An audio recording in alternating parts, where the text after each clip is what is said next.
Today we're going to go over a tricep kickback. Okay, so this is getting your triceps. It's just a different angle to help get that triceps, right? So there's 3 muscles in the triceps, hence the name tri. Okay, so angles are going to be key whenever building out that horseshoe muscle, all right?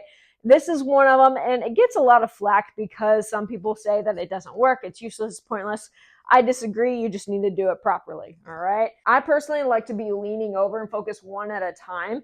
And then what you're going to do, okay, so if you're holding the dumbbell down, bring it up. And you're going to start with the dumbbell in line with your shoulder. Okay. Then you're going to push, straighten out that arm as best as you can, bring it back, control it.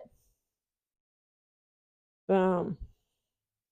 All right. So all the while, what I'm doing is I'm straightening out my arm and watch my fist.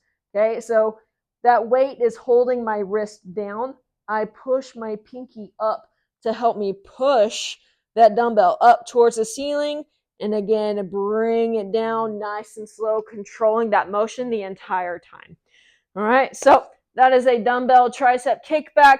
Let me know what you think if you do try it out. Other than that, if you have any questions, please comment below. And if you have an exercise you want me to break down or coach you up on, leave them in the comments and I'll add it to the list.